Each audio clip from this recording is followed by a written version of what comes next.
Welcome to NC Web Dev Digital Marketing Series webinar for Thursday, June 22nd from 2 to 2:30. We're not going to start just yet. We're going to give 1 minute to people to get in. But today we're going to be talking about cybersecurity. It's a big thing. So welcome to LinkedIn, YouTube, or Facebook. We don't really use Facebook too much because it's not a B2B typical platform. You get a lot of reach, but the conversions are not there, and the target audience is, it's there. Everybody's on Facebook, but they're not really focused on business. So we're better off using LinkedIn. That's what we're focused on. And also, everybody loves video, so we have a Global Productions YouTube channel. So we're live on that as well. So make sure you check it out. We've got a bunch of shorts, 3 months worth now, and yeah. Check it out. So 1 minute is up. Let's get going to the welcome. NC Web Dev Digital Marketing Series webinar, the cybersecurity guide. Got a lot of stuff to cover today. So hopefully the 30 minutes will be enough, or I'll try to keep it short. Let's get going. Today's topics. Number one, why? Why meaning what impact does poor cybersecurity have on your business or personal life? Number two, social engineering. Social engineering are strategies that help hackers bypass all of your security guys' efforts. So say you buy a firewall that no hacker can penetrate. But if he talks to the secretary and stuff, and he says, "Oh, okay," yeah, no. So that's how you get around it. You befriend people, and then you use them as assets, kind of a CIA type of thing. Catfishing, long-term strategy that uses emotion against you. Well, against you or to exploit you. Number four, website security, login and forms protection. How do you do that? How do you not get spammed or hacked through a form? 05, DDoS attacks. That's a topic in and of itself, very widely used because it helps hackers expose vulnerabilities in your system and causes you to lose money, revenue, and they just have fun. Most of these hackers, a lot of them do it for money, but some of them just do it for fun, and that's just interesting. Anyway, and then lastly, we're going to talk about some of the measures that we can take to get on it. So let's get on with the first topic, why? Well, why is cybersecurity important? What damage can it do? What could possibly go wrong? I mean, I got a website, I got my phone apps and everything. So, number one, I would say this is the number one reason is data collection. It's hackers are after your data, and with to have your data, they can steal your identity, etc., etc. Personal, financial, and confidential data is like the overall thing. But those are the three main topics. But it's all about data. It's all about your personal stuff, and the more data you have, the wealthier you are, and the more stuff you can steal. The next motivation for hackers is extortion. I mean, we all remember the pipeline thing. They wanted some bitcoins, so they hijacked a system for pipeline, and they stopped it. And they said, well, to get it going, we want, I think it was $20 million or something like that in Bitcoin. So they want extorting money through installing ransomware behind your firewalls and in your internal systems. The next reason why hackers may be after you or your company's information is intellectual property theft. Basically, you're an innovating company, like R&D data. And the Chinese are really good at this. So that's they don't have to innovate. All they have to do is steal the research and development that happens in U.S. Trade secrets, the same thing. For example, you have a contract. This is years ago, years and years and years ago. I think it was like 2000 and either it was 5 or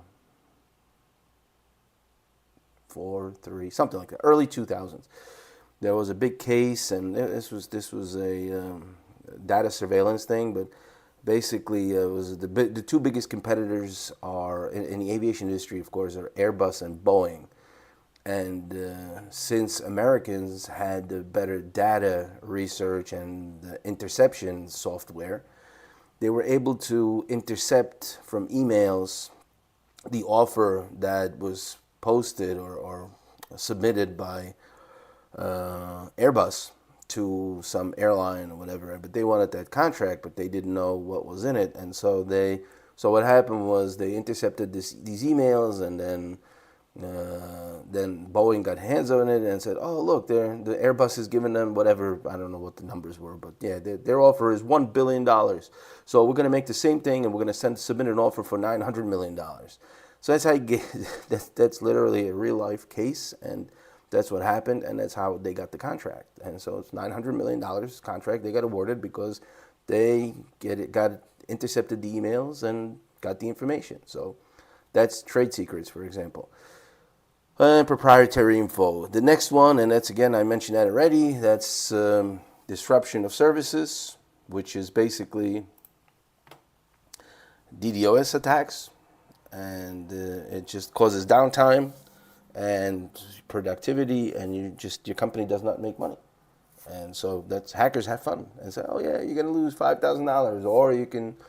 So they just do it for entertainment. And then while your sites are down, they actually can get into the servers, and they have more time and space to install whatever exploitation or Trojan horses or keyloggers and stuff like that. So that's why even after an attack, you gotta wipe everything and sanitize it and look at it and say, "Oh well, do I have any software that wasn't there before the attack?" Because during the attack, you're vulnerable.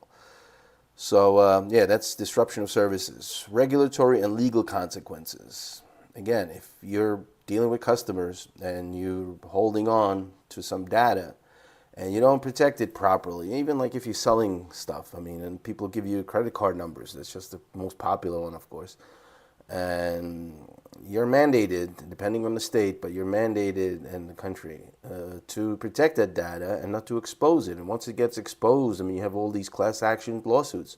Once the data gets exposed, you're liable for that. So, and depends on what it is. Again, sometimes it could be medical records, and those are even worse than credit cards. And and then they could be abused by other people. And so, regulatory and legal consequences, depending on the laws, you could owe big money if you have poor cybersecurity. And you'll be pretty much, I forget, it was like 53 or something % of companies get hacked, small companies get hacked, and about 75% of those will just go out of business after they get really exploited by hackers, if they have a major attack and they lose a lot of data. So the next one is national security risks. Of course, sometimes I wonder myself how well our grid is protected and everything else. So energy, transportation, and defense. Imagine if all the traffic lights went out at one day, all across America. Can you imagine what would happen? It's possible. Through hack attacks? Sure. Yeah, just hit the grid at the right spot. And then you have personal harm. Personal harm is a big thing. We did a YouTube shorts on it again. Look it up on Global Productions channel. And it's the Internet of Things devices. And Internet of Things includes connected cars, medical devices, doorbell cams. There's a special video on our channel about that and what can go wrong. The thing with that is, for example, people always wonder, how long... why aren't all cars self-driving already? Well, I keep telling people, I says, one of the top reasons why we don't have every single car self-driving yet is hackers. Because imagine if, for example, Ford gets hacked. And everybody gets a Ford, and everybody who has a Ford, the hacker takes control over their system. And once he takes control of the navigation system in all the Fords or at the central company, he could basically manipulate all the Fords. He could basically drive you off the cliff without, you haven't been able to be in control or not paying attention. So if you don't think people are evil, well, some of them are, and they will do something like that. So since there's I mean, the computer now is in the cars, the computer chips are much better, but usually those are not, 4 core, quad core processors with, 2 gigabytes of RAMs or 4 gigabytes of RAMs. Those are always in the cars, used to be always cheap chips that just make things function. So now the car industry basically has to have a whole cybersecurity system installed in the car, because if you get hijacked, it's your life and your family's life, and they would be liable for that. So that's one of the big problems with self-driving cars, not just EVs. I mean, a self-driving car can have a combustion engine, but the computing power of a car computer wasn't always there, and now, especially with the chip shortage, it hasn't gotten any better. And to get the things upgraded, and I mean, imagine if you got to put a big laptop in it just to run the car. So that's being updated still. It takes time. Medical devices, yeah. Heart pacers and stuff like that. I mean, so if you have anything that runs on electricity, and it's plugged into a computer where it monitors your heart rate and everything else, it can get hacked. And doorbell cams is a special thing. And the problem generally with all these things is also, for example, the doorbell cams and the wall plugs you have in the walls, and a smart fridge and a smart microwave and a smart laundry machine and stuff. Problem with those is they're all connected to the internet. And problem is they're very small devices. And because they're small devices, again, there's not much computing power in them. So they possess are a vulnerability to your system, because because you had to plug them in, you had to get them on your Wi-Fi, and they have their own special IP address, every one of those. So that's how you get connected to them. That's how you can control them. So basically, you get into that device, you hit its IP address, but it's not really behind a firewall. I mean, it is behind your firewall and at home, behind the router. But if there's an access path to it, the hacker just goes in there, gets access to that device, can just manipulate the code, and once he manipulates the code, he can get the device to do anything he wants, or he could just use it as a door. And he's right there behind your firewall, and he's using your coffee maker against you. Not even against you, he's using it against your system, and he gets into other devices, and especially if you have settings on your laptop, this is a trusted network. Well, if you have a coffee maker with its own IP address, and the hacker gets control of that because, well, I don't know how many coffee makers come with a cybersecurity antivirus firewall software, but I would imagine not many. So once he gets in there and he gets connected, he could use it, and he could go into your laptop and then search your files on your laptop just through that simple thing. Because why? Because the coffee maker is on a trusted network, and so is your laptop. Well, how trusted is it once it's been hijacked by a hacker? So yeah, those are just the little funny things about how that can turn into a personal harm thing. Well, he's in your home, so based on that, he can just, short circuit everything. He could, and he can scan your cameras. He can take control of your cameras and record you, and then have all the info about you, and then basically find out what time you leave home, what time you come home, what time you do what. I mean, Internet of Things is not a funny thing. It's pretty complex. So, well, okay, we got one slide done in about 14 minutes. That's really good. Social engineering. To make individuals and organizations vulnerable to suing, phishing, or impersonation scams. Exploit human vulnerabilities, emotions to deceive individuals into revealing sensitive information or performing actions that can be exploited. Well, that's a really nice topic. I love that one, because there is I think that there is a podcast, The Human Hack, and it's these guys, they go into these office buildings and they talk about all sorts of things, and they talk to the people and they befriend them, and then, oh yeah, sure, you could see this here, they see this there. Without any access, they get access to the entire building. So your cybersecurity and your overall security is only as good as your human factor security. And this is one of the reasons for this webinar, is because we want to talk about, to be aware of, opening the door for people, and, or just saying, oh yeah, I'm your IT guy, new IT guy. Can you give me the password to this? Oh yeah, sure. Here you go. Don't be that helpful. That's basically what it comes down to. Anyway, some of the basic social engineering scams. Phishing. Phishing is a scam, which everybody, I'm sure most people are aware of it, but that doesn't mean that we can't go over it. It's emails that appear to be from a legitimate source. Well, it's like your Citibank or your Chase, Morgan, JP Morgan banks, and whatever else. I mean, your investors, and I forget. The more recent was, it was actually my web hosting service, and they you get an email saying, oh yeah, your our system has been hacked. You need to log in here, and then you could correct this. This was actually a legitimate email. I mean, he said, and they did a whole big thing. But a hacker could take something like this once it gets into their database, or sometimes it's just cold emails.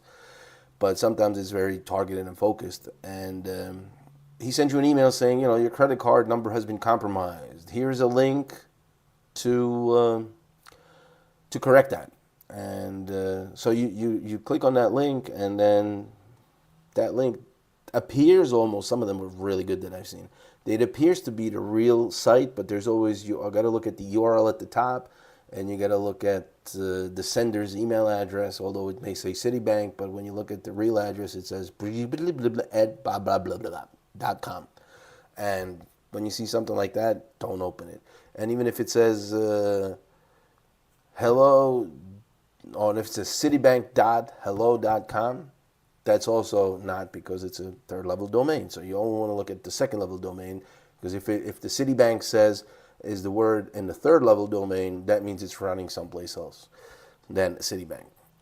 So those are the things you got to be watch out for. It's just basically, don't click on stuff that you're not sure. And if it's an account that you really have, call the bank directly. Make sure that this really happened. And if there's anything out of whack, don't get stressed out. Nothing will, the world's not going to end if you take an extra 5 minutes to check it out. But if you don't, your world might be over, because you may get hacked and identity theft and etc. Baiting, those are fun ones too. That's basically where you get, I get these all the time. Google Gmail service is pretty good on these, because I use Google for like all sorts of communication with personal stuff, logins and verifications and stuff. But baiting, and Google has a good filter for this because it throws it into different categories and stuff. But what it is it promises you something like, oh, you won $5 million. Just got to click here and just give us your credit card number, and your $5 million will be on their way to you in the next 24 hours. Something like that. But usually it's just free software, free gift cards, content, stuff like that. I mean, but if somebody offers you something for free, it's not free. And remember, the number one rule is the most expensive things in life are free. Anything you get for free, you're going to pay for it in the long run a lot more. Phishing. Basically, it's phishing using voice. So basically, phone call that you get, oh, hello, this is Social Security office. Your number has been compromised. Your Social Security number has been compromised. We have to send you, I have to elevate your thing, escalate your issue, and you're going to talk to a specialist. And I did that once with somebody, and it was funny. I says, yeah, go ahead, escalate me. So he talked to me. He says, well, this is this thing and that. And I actually had this with Google Business Profile as well. And I have fun with these. Sometimes they call me up, and it's like, oh, we have this. I was like, yeah, sure, no problem. And so they escalated me, and I was like, well, if you know all these things, why don't you know this? Why do you want this piece of information from me? If you're from Google, you should know which email address is associated with my Google email. Or if you're from Social Security, you should know my Social Security number. If you don't know it, don't ask me for it, because I'm not going to give it to you. If I want to give somebody Social Security number, I have to reach out to them. I have to know who I'm calling, or I'll go to the Social Security office. But I'm not going to give any information over the phone. So that's a big topic. I mean, that's a big thing that works, and unfortunately, it works on a lot of people. That's why the hackers or social hackers or human hackers use this to bypass security, because you can have all sorts of security, but if you give up your password to somebody over the phone, even if it's a 27,000 character password, You've been compromised. Impersonation. Impersonation, quid pro quo, and tailgating. So that's, I knocked off my presentation.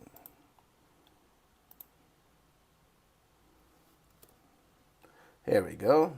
And so, impersonation. Impersonation is a funny thing. It is posing as a colleague, customer service representative, or a trusted contact. So that means, for example, there's a funny thing about impersonation. There was a thing on LinkedIn, or I guess it was on Facebook as well, but again, I'm more on LinkedIn than Facebook. But I've seen something, it was because I'm in a bunch of security groups, and there's a guy that says, listen, I'm gonna, in a company, and it was a funny thing. It says, give me your, I think it went something like, give me your email password so I can change it to make it more secure, and I'll hook you up with that special software or something, and I'll do computer maintenance on your computer.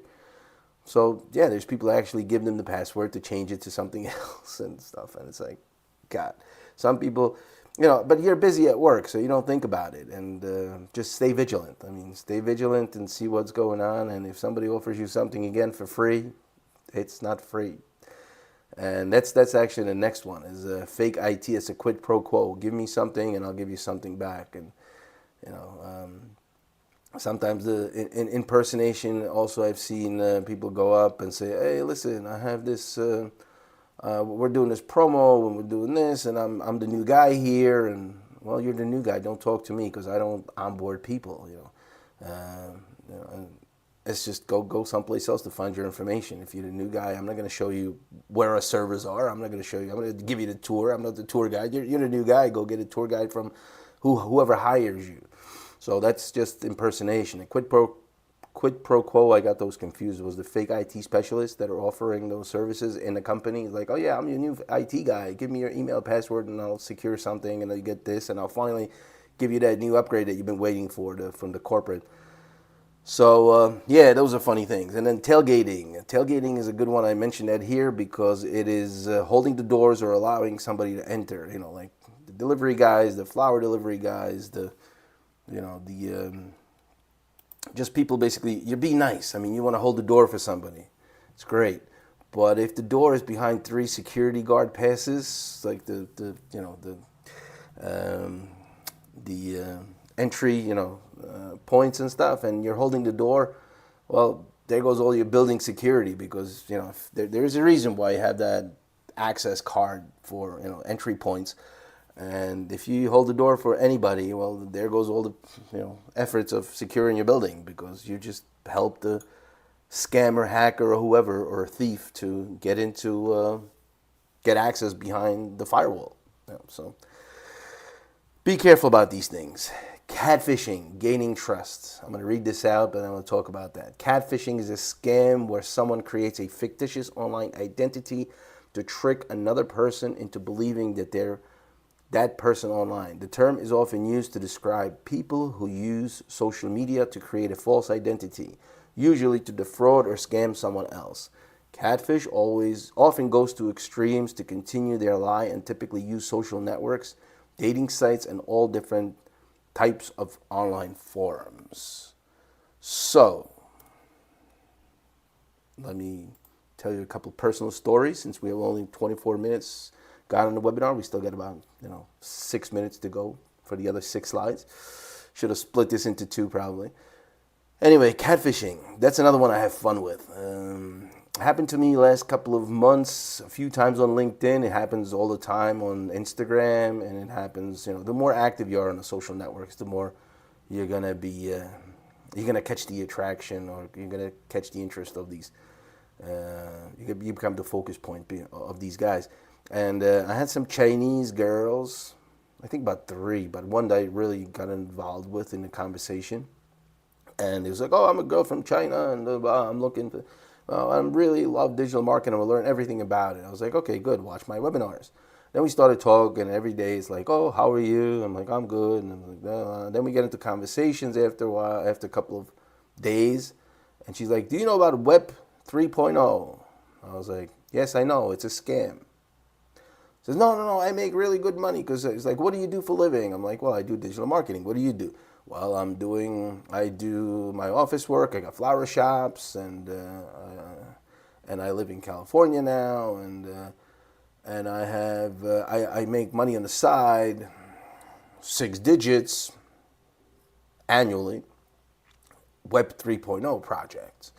Basically, it's blockchain and investing into cryptocurrencies.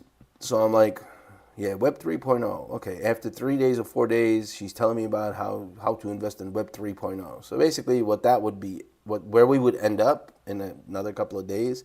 But I did have some interesting exchanges because I wanted to get them riled up a little bit. And I says, it's a fake. It doesn't exist. Doesn't work. And this girl, maybe a guy, maybe a dog, maybe a Chinese CIA agent. I mean CIA, CCP agent, intelligence, is trying to gain trust. Is trying to bring up a story, build a relationship with me. But I'm like, yeah, the wrong guy. But anyway, I play him. I like playing him.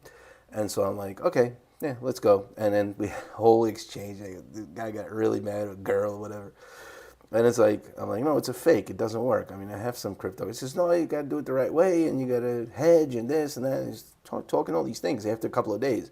And I was like, yeah, I know where this is going to end up. This is going to end up where this is going to be like, oh, yeah, I want to open up an account. I can manage this because I know what I'm doing. I'm an expert. Just send me a couple of $1,000. Like, yeah, okay. But never got to that. But I was like, I know where this is heading. As soon as it was like Web 3.0 on the side, 6 digits, I was like, why are you talking to me? Just go pay attention to your Web 3.0.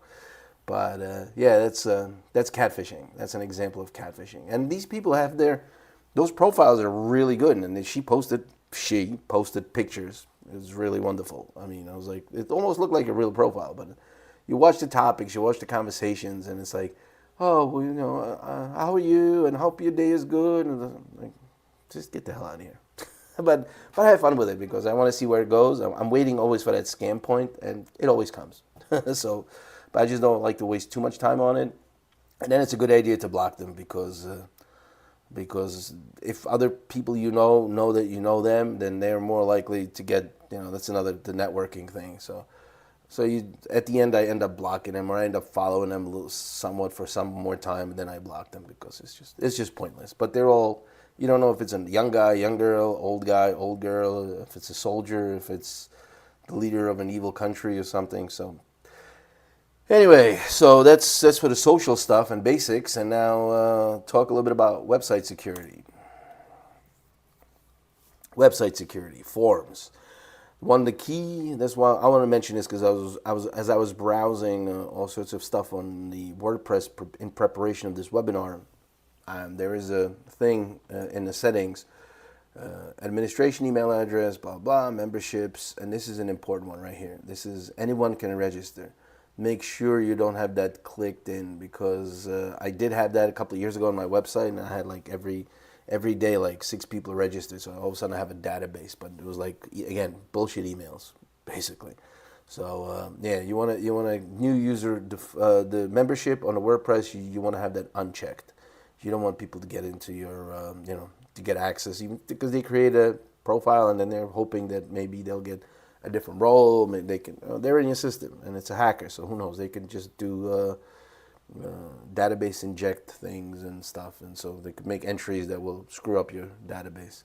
So you want to stay away from that. And so yeah, this is a good setting not to have checked unless you really, really need it. But anyway, the forms, you should always have a CAPTCHA, or we use CRM, HubSpot, and they basically take care of that for you. I mean, if you have a form by HubSpot's basically liable for that. So just use a trusted source. I mean, even Elementor in itself has very good forms and they are secured. But if you use CRM, if you have a lot of customers and you do a reach out, you want to use HubSpot or some other CRM and you want to use their forms directly on your site, it's always a good idea because you don't have to worry about the security. I'm going to spend a little while on DDoS attacks. Not a little while, like 15 minutes, because we don't have that much time, but it's a distributed denial of service attack. It is a cyber attack that involves flooding a website or server with so much traffic that it becomes unavailable to users. The goal of a DDoS attack is to disrupt the website or server's normal operation and therefore make it unavailable to its intended users.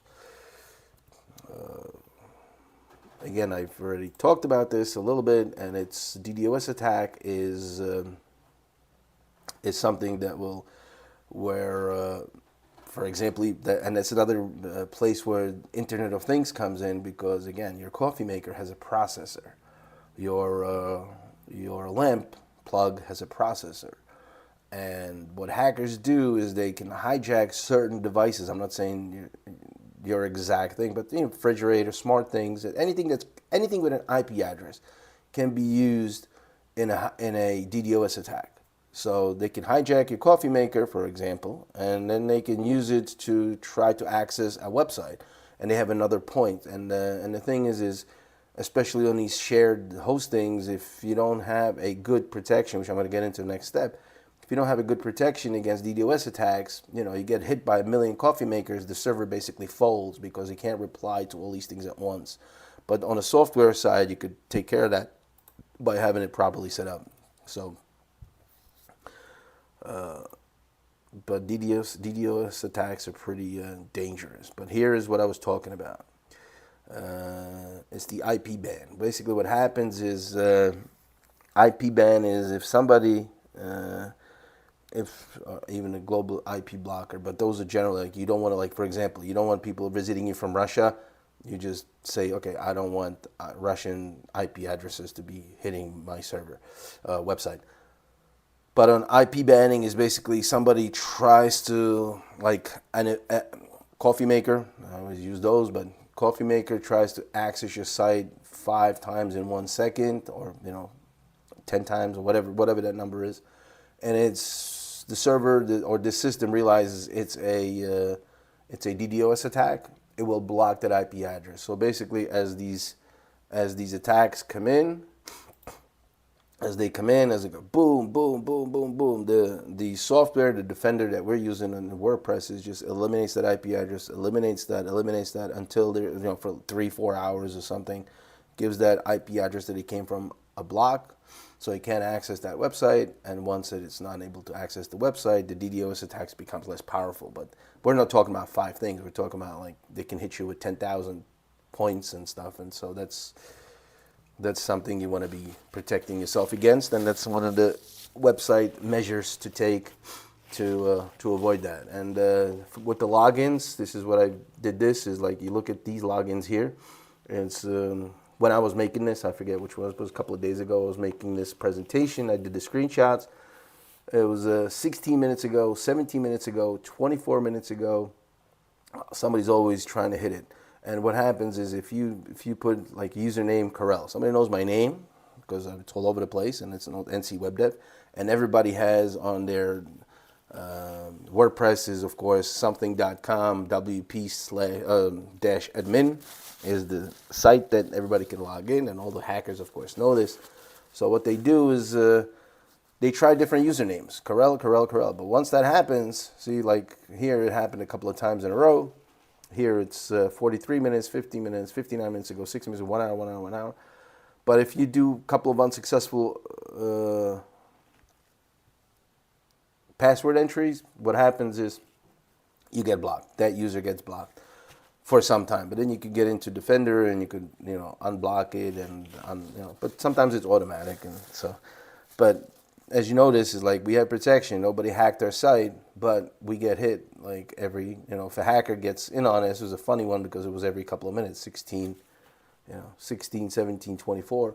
Every couple of minutes he tries to access, and he did Corel, and he did admin here, and there's a www, and the one on the bottom is a www admin. So yeah, user agent logs, settings, you could do different things, and you always got to stay on top of that. And we use Defender Pro because it's just one of the industry leaders. I'm not saying it's the best one out there because there is no best one, and especially due to human error.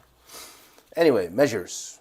What to do to steps to take to protect yourself. Well, data breaches. create long passwords, verify emails and calls. Anybody that comes in, like I said, just stay vigilant, and change your passwords every once in a while. Like, for example, I was talking about that web hosting provider. He says, we've been hacked. Our data has been accessed. Your data has been accessed, has been exposed, and it's a good idea if you use the same password all over the place. Which, who doesn't? But I always change it, so I have different variations on probably like 25 different variations, really. But yeah, you want to change the passwords. It's a good idea, and the longer they are, the better. And don't give them up over the phone. And if you receive an email from an untrusted source, or source that it's from a trusted source, but it does not look exactly like what you're used to, something's wrong. Just call up, verify. Same thing with calls. Extortion. Extortion is important because to protect against it, it's important to update all your security software, because there's always new vulnerabilities that are found by the hackers. And you basically got to update. And as long as you're updated, you're going to make it a lot harder for the hackers to hack you. On our websites, basically, we're updating every nonstop. I mean, we have a nonstop monitoring for any breaches or anything. So it's part of that firewall and Defender Pro. And then we have monitoring, but if something happens extra wrong, we get an email, actually text messages and stuff like that. So that's our system. That's how we protect our customers and their websites. Intellectual property theft. Do not expose yourself on public networks. When you go outside, look around. Look it could be a hacker in a coffee table next to you, and he could just be kind of reading how your fingers are going. Even that. And when you're in a public network, also, just watch the traffic. Watch who's asking to connect through Bluetooth. Watch who's trying to connect to your point, and And even if you get into that website, there's a lot of hackers that set up fake Wi-Fi's. And once you're on that Wi-Fi and you say, oh, it's a trusted network, it's not. It's not even the coffee shop's Wi-Fi. It's the hacker's Wi-Fi. And the hacker will give you free access to the coffeeshop.com, whatever your name is. And then, boom, you're on their network, and your computer is their computer. Disruption of services. Firewall, IP blocking. That's what I just went into now. That's the DDoS attacks. Regulatory and legal consequences. Stay on top of all new rules and regulations. You gotta know, like GDPR. It's it's a new thing. Every day something new comes out. Every day something new you gotta watch and follow, and you become liable for. So you have to update your cookie notice. You have to update your forms. You have to update your procedures and the text on your and in your forms official. The little disclaimers on the bottom. National security risks. I could get political, but I'm not going to. But it's something that we don't have any control over, only in the elections. And personal harm. Beware of your surroundings and information and pictures you post on social media. You post a picture on social media that you're someplace else. It's always a good idea not to post live. For example, you're on vacation. Post that picture after the vacation. If you're the only one, nobody's home. Hackers will know. And they will know just by even at a dinner table or outside a restaurant. They'll be able to pinpoint. They'll be like, yeah, he's about 6 hours or 3 hours away from home because he's this restaurant, this, that, the surroundings. And I just watched something on a guy. There's a guy that you could send your picture to from outside or a little short video and just like do a 360 around, and he'll be able to pinpoint you on the map within with a precision of a couple of meters, or a couple of yards. So even if you post something, just here I am in the woods by this tree, and it's like a hacker's like, okay, he's 6 miles away from home. We could go rob his house. So those are some of the things and measures you should take to prevent, to protect yourself and your data. And yes, if you have any questions about this, if you want more information, if you want us to help you protect your home, not home as social security, but home as far as maybe even with setting up the networks and stuff, and then giving you advice on that. We don't do home installation cameras or nothing like that. We do websites, but But yeah, the way you could get the way we could help you set up secure connections to things, and especially through your website. And when you upload pictures or data, or you download data, we could show you how to do that securely. Of course, HTTPS is one of the big things. But anyway, been talking long enough. Let's get secured. Stay vigilant. And anything you need to do in the cyber world, we can help you with pretty much as far as your business and protecting the data through your website and through your applications, and even give you advice on the social media things. So see you next week. Thank you for your attention. It was fun. It was short, not. And yeah, next week I'm gonna be doing AI, good versus evil. Is AI for the betterment of us, or is it gonna kill us all? Well, there's a bunch of opinions that are differentiating, and I was just listening to the Waze founder yesterday, and yeah, it's going to be an interesting one. So, thank you for your attention, and